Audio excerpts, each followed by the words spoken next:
Hello, guys. Welcome back to another episode of our podcast. You notice anything different? There's actually stuff here. There's actually a setup. There's actually a lot of stuff. There's actually stuff here. We've definitely done better than the last 6 episodes, I believe, when it comes to equipment. Dude, I swear, yeah. This was not fun to set up. This took way too long to set up. Way too much. Dude, I stayed up to like 4 a.m. in the morning to literally set this up. So, and he still needed me to save the day. And I still needed him. I still needed me to save the day. Just take that into account. There you go. There you go. But yeah, guys, we're so excited to have you back. We're definitely excited to have, more equipment, more professionalism, and we're definitely excited for what we're going to be talking about today. Yeah, because we're going on to talk about a new character. He's one of the 3 patriarchs. Last time we talked about Abraham. We started with Abraham's life, how he's the father of the Jews.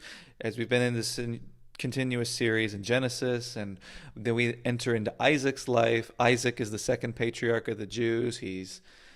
Has a little bit of a rough start. He's born to a woman who's, I think, like 100 or something. She's old. She's really old. Yeah, she was Sarah. Yeah, Sarah. She's like really old. She was 100. Yeah, but yeah, she gave birth at 90 though. She was 10 years younger than Abraham. And then he gets set up with the most beautiful wife by his dad's servant. And then he lies the same way that his dad lies about his servant being the king, his wife. And then after that, they have a child. Well, they have 2 children. They have a child named Esau and a child named Jacob. We're talking about Isaac's, by the way. Yeah, Isaac. Isaac's kids. Anyway, so the interesting thing after, because last episode we introduced Jacob, which we were just mentioning. Also another fact to add on that's very important, so you get the whole story. Abraham marries, that Sarah, right? And the name of the wife that you're talking about is, her name is Keturah, I think it is, with a K. So he gave everything he owned to his son Isaac, gave gifts to his grandkids, and then sent them off to the east away from Isaac. I don't know personally why, Abraham would just send his grandkids away from his son Isaac. But because at the time they had nomadic herders. Yeah. I'm not sure about the Keturah, but at the time they had nomadic herders, and if you had 2 people that had to graze land, if you had like 100 sheep and if you had 100 sheep, you need to split it, right? All the 100 sheep would completely destroy the land, and these nomadic peoples, they needed to find new grassland to let their animals graze so that they didn't overeat and that they didn't destroy the habitat with the animals that they have. I think that's probably the reason. Yeah, that's a good one. So, and then Abraham dies because, he's really old. He's like 175. And Isaac settles in Beer Lahai Voi, someplace in the Israel Valley. Yeah. And it segues into, that's the conclusion of Abraham's life. He dies. It's literally the conclusion. Yeah, right. That was such funny phrasing. And then what happens after when Abraham dies? Isaac marries Rebecca at 40 years old. Yes, guys, you do got time. You do have a lot of time. To get married. Yeah. If Isaac married at 40 years old, let me tell you. Stop listening to this podcasters who tell you that you should get married before the age of 25 because they are freaking crazy. And dude, and you need to live your life. And you want proof that you can still have kids in an old age? Look at Robert De Niro. Oh my God, that guy! I think didn't he have a kid at like 80? Yeah, I think so. Yeah, there's modern day Abraham. Yeah, a lot of people having and then that's not good, but hey. Yeah, Tom Cruise dating this Ana de Armas, like 20 years younger than him. I think that was Leonardo DiCaprio. Yeah. So we got a lot of different. When she's 25, she can go somewhere and be. Never mind, I can't finish that. But the important thing to know about when Isaac married Rebecca though is he pleaded with the Lord on behalf of his wife, right? So he took the leadership position that all men take, right? When it comes down to it. Because she was unable to have children. She was unable to. And now, we just, it's impressive. It's impressive. And it definitely has an effect, I believe, in our minds and our psyche when it comes down to these type of of encounters that we have in life. Yeah, they pleaded with him. They have the prayers that he pleads for. He gets answered, right? And Rebecca gets pregnant with Esau, with Jacob, and that kind of starts the whole story of where we're going to enter today, because we've completed the first two patriarchs, the majority of the important aspects of their life. Now we celebrate the final patriarch, and admittedly probably the most mischievous of the patriarchs. We start with Jacob. Yeah.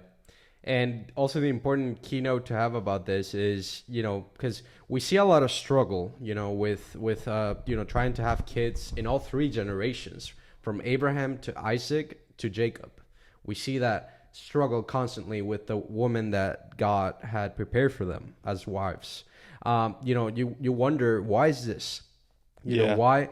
Like, is it the fact that, God needed to populate the earth quicker, so maybe he let on to the servants because he knew the decisions would be made where they would, marry the servants or be with the servants, and then have more kids, and then bless them? Or is it having faith, growing faith? Or is it both? Growing more population and growing your faith as well when God sends you these tests, right? Mm-hmm. Which he does a lot in our lives.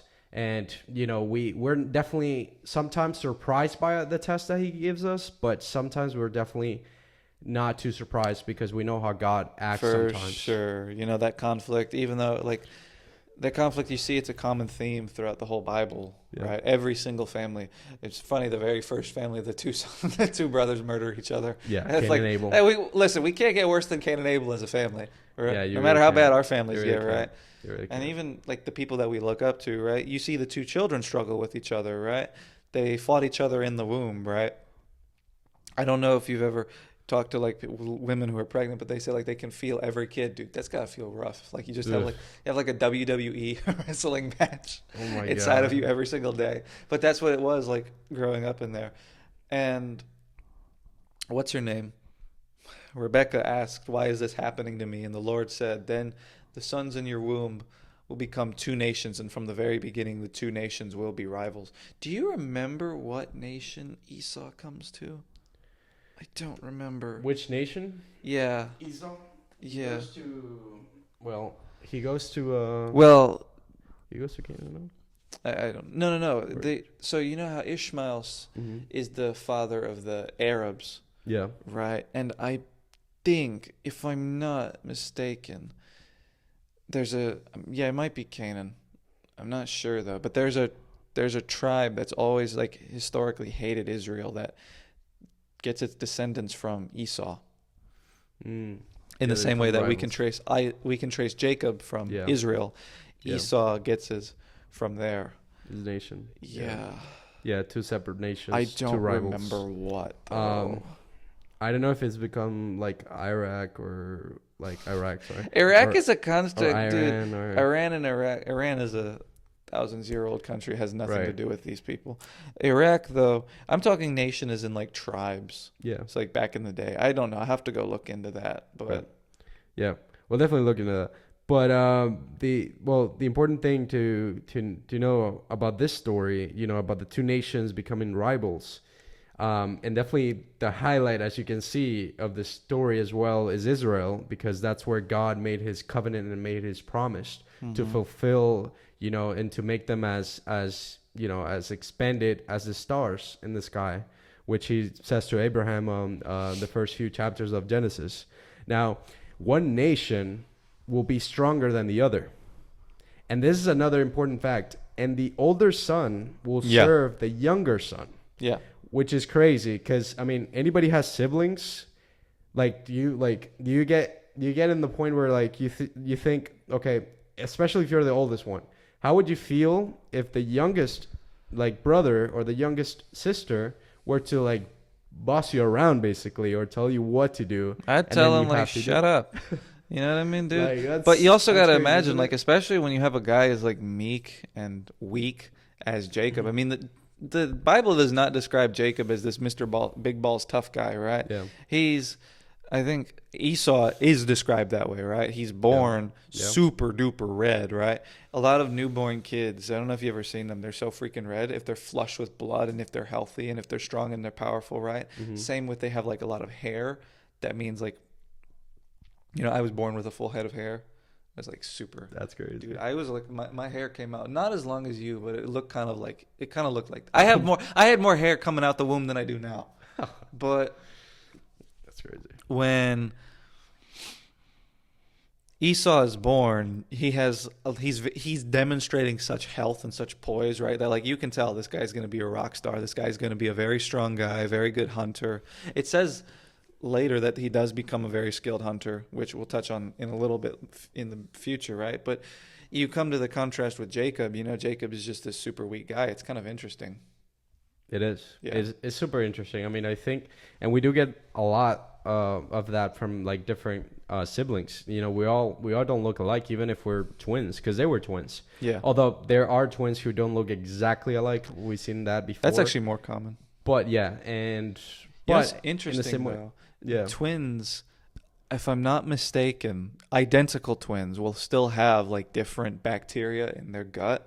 yeah, And they'll still have different fingerprints. They're still not even the same. God makes every single person unique different, and different, right, for his purposes. which is absolutely like proven to his amazing like power and like limitless ability that he has. Mm-hmm. So an interesting fact about like when they were born, right, in the womb, they were where they were inside the womb. So Jacob, he gets a grasp of like Esau's like heel, and then it's like you think about this, it's like, well, what does this mean, right? Does it have like a deeper meaning, a deeper understanding of like, well, I'm Jacob and here I am. I'm gonna like fight off with you and I'm gonna win this and I'm gonna like get the rights that are deserved to me, which we'll see in a little bit. Spoiler alert. Mm-hmm. But also the just knowing how we can just be like in such like fights sometimes with or disagreements with our siblings, but from such a young age, such a like infant, like fetus type age, it's just wild to me. When I read this in the Bible, like it was absolutely crazy. Yeah, dude, I think I'm kind of getting it. That's actually a funny point. I just thought of this while listening to that. You said he strikes his heel. He strikes his heel. I'm thinking back to when the prophecy that it's a Jesus prophecy, but it's back in the Garden of Eden where God says to the serpent, she will have an offspring, you will strike his heel and he will strike your head, right? And that's a prophecy about Jesus, that Jesus will defeat sin, but sin will still like inflict some kind of injury on Jesus, right? That's not going to kill him and that's not going to wound anything, that's not going to stop him, but it's going to be noticeable, right? And that's the kind of the same thing where Esau can't ever overpower and Esau's never going to stop his brother, but ultimately he still sorry I'm blanking on this because this is just a new thought I was thinking while listening to you speak. Yeah.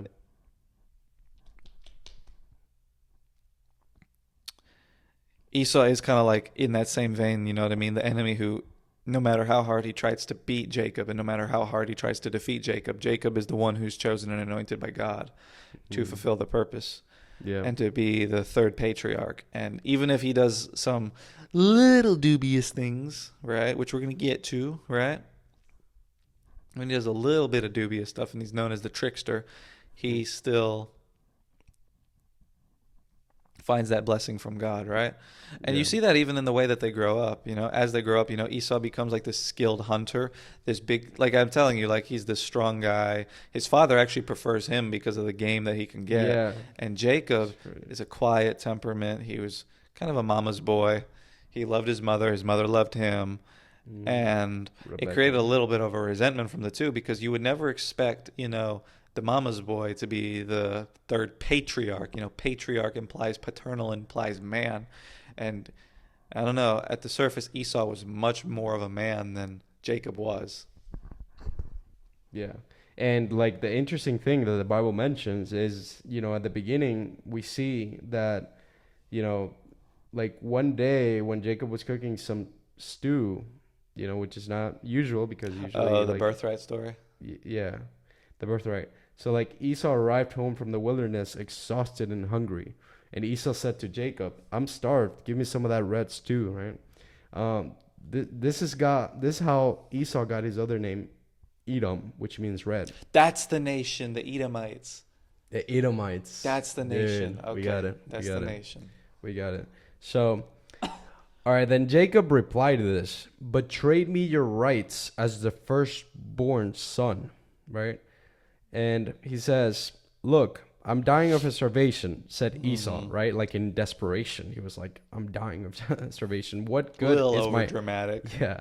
What good is my birthright to me now?"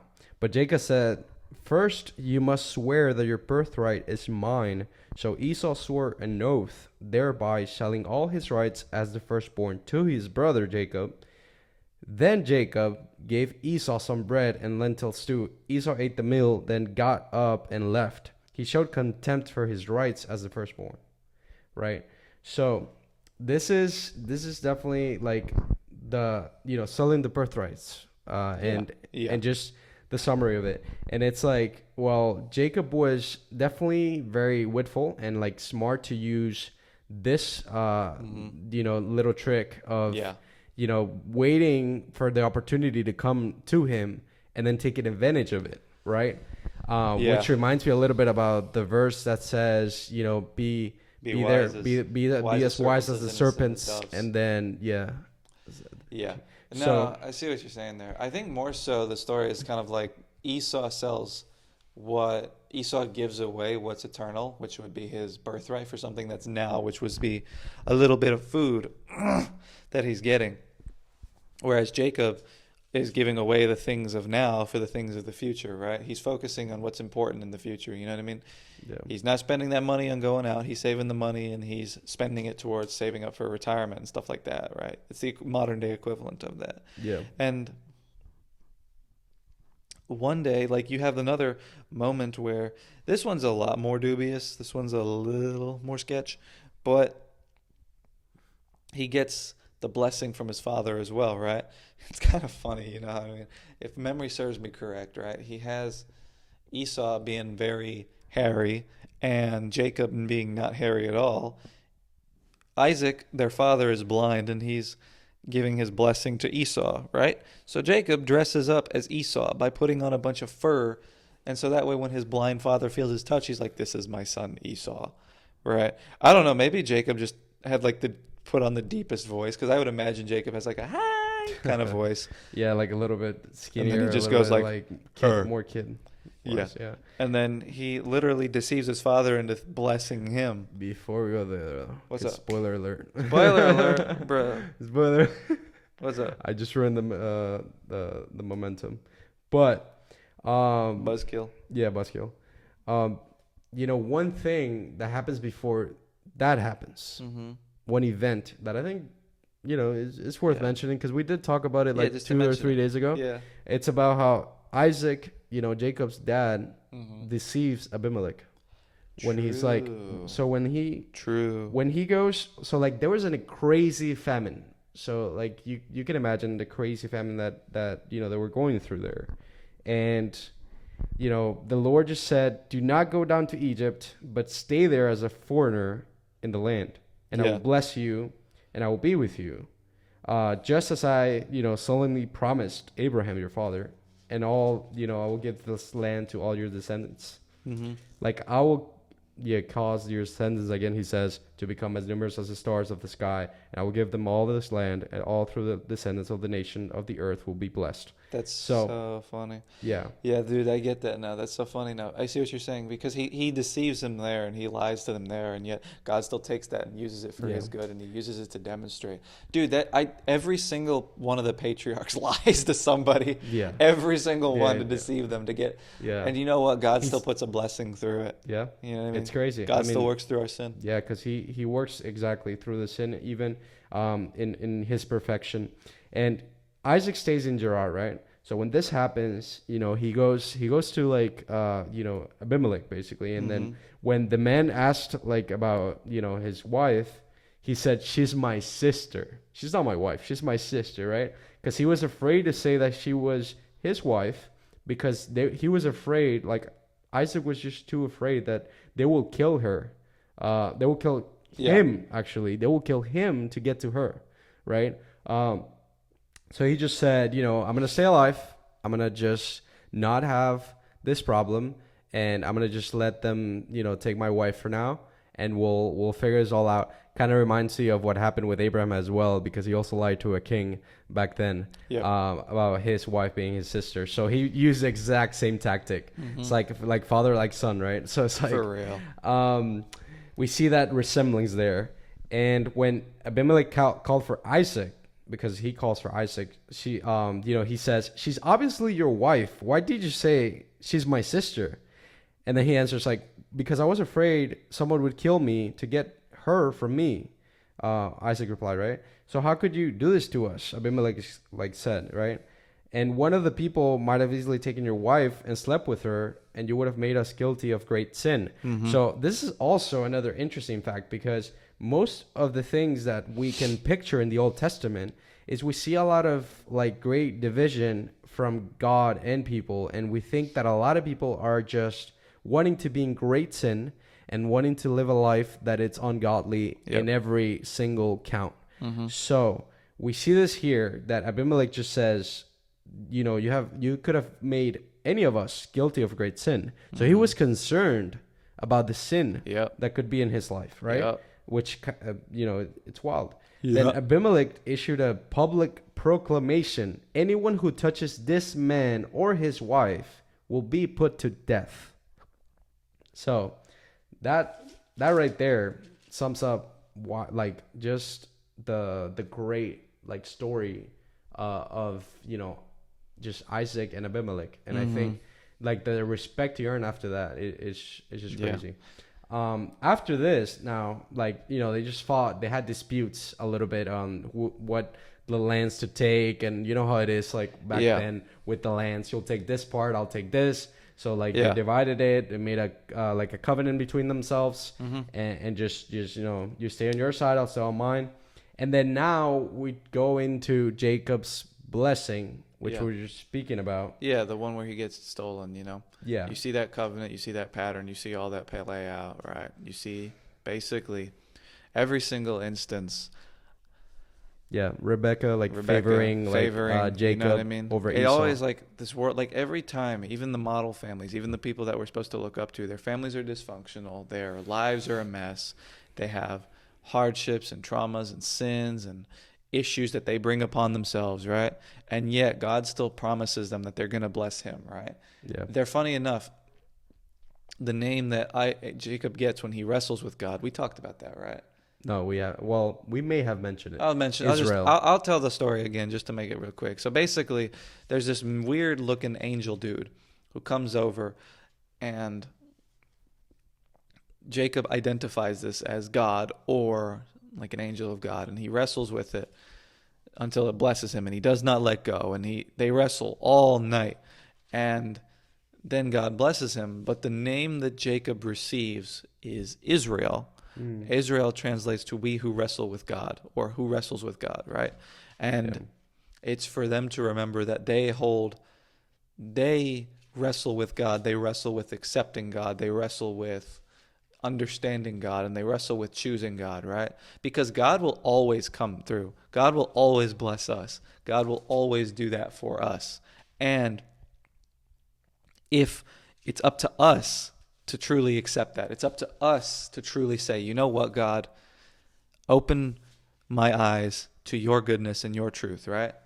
That's what he shows us in every single one of these patriarchs' lives. Yeah. It all somehow, 2,000 years before Jesus comes, it all points back to the gospel of Christ.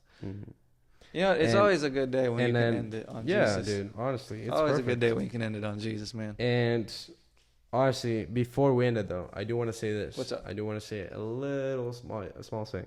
So, what what I find interesting, because I really do want to close on Jacob, because what I find interesting also about Jacob is that he just he you know he goes on to interesting place, and he meets his people that the father's name of these people is Laban, right? He meets him, and then he starts working for him. Yeah. But why does he? What is one of the reasons that Jacob leaves? Because the Lord told him to leave, his father, and told him to, just make a life of its own, right?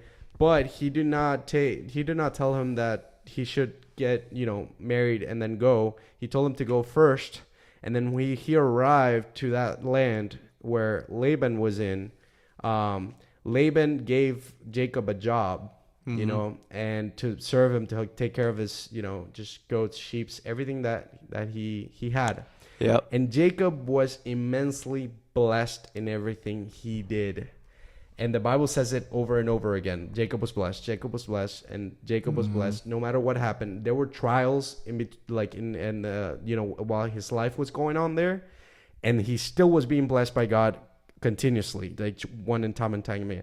Like, how much do we wish that all the time on us, right? Are we doing enough? Are we working enough? Are we living in faith? Are we living in vain? Are we living to God's proclamations in our lives and his almighty power and his son? So are we doing enough things, just not living just by grace simply, but also by having faith in the works that we're doing, right? Not to boast, but to work. So Jacob, he works for Laban, right? He finds two women there, right? Which are Laban's daughters, right? Which one of them was Rachel, the other one was Leah. Rachel was the youngest one. Leah was the oldest one. And he likes Rachel, but guess what? He can't marry her. He thinks he's going to marry her, so he works for Laban. He makes a deal with him, right? I'm going to work for you 7 years, and if I cannot, if after this 7 years, I'll marry Rachel. You'll let me marry Rachel, right? Yeah. And then Laban agrees and says, yeah, sure, you will. But then after a while, Jacob works for 7 years, and he ends up marrying Leah instead of Rachel. When he finds out who's in that tent and who's in that place, he finds out it's Leah and not his better looking sister, which is Rachel. And I'm like, okay, the Bible does say like Leah was not really that easy on the eyes, but then Rachel was incredibly beautiful. So then that's one of the reasons that we see here. A little bit superficial, Jacob, don't get me wrong, but we all been there. And so he ends up marrying Leah. So then he goes to Laban. He's like mad and just tells him like I'm so pissed at you. You told me that I would marry Rachel and you gave me Leah. There's no way. And then Laban was just like, she's one of my daughters. Like it is what it is. Like he didn't want to give her the prettiest one. So then what happened was they made a new deal. All right, I'll work for you 7 more years. I don't think I can take it. I don't think I can take it at all. But I'll work 7 more years in order to marry Rachel. So he was just fuming, but at the same time, he was willing to wait, willing to work 14 years just for one woman. That if that doesn't show passion and just overall love to one person, to wait 14 years for them, I don't know what does, right? And when it comes to having a relationship, because the only thing that ever can compare to true love is, well, we know the highest thing, and is Jesus Christ's love for the church, the bride, right? But this is it's just crazy. He goes Jacob just goes and marries both of them. Rachel can have kids, so he has kids with Leah. Then he goes on to marrying 2 other servants to have more kids, right? And spread out his children because he was immensely blessed. And then he goes to plead with the Lord, and then Rachel ends up having a child. And then after Rachel has a child, right, they just spread it out, in his I guess in his circle, right? Yeah. He has a lot of kids. He has 12 kids. Yep. Right. One of them, the last two actually, the ones that are born of Rachel, which are the most important ones, are Joseph and Benjamin, which, the 12 tribes of Israel come from that. And one interesting story too about Jacob is when he meets Esau again, and he is scared of his mind because he thinks, well, I stole his blessing. I stole my brother Esau's blessing. So now he's going to come, mad and like absolutely raging towards me. So what am I going to do about this, right? How am I going to deal with this? So he just has a lot of like people standing before him, like soldiers and stuff. And then he sees like that Esau was blessed as well by the Lord, and he has a lot of people on his side. But the interesting thing about this story is how when Jacob sees Esau, he thinks he's gonna fight him, but then Esau goes to him and he says, like, my brother, like, it's like, it's so good to see you, right? Like, he hugs them, and they both weep.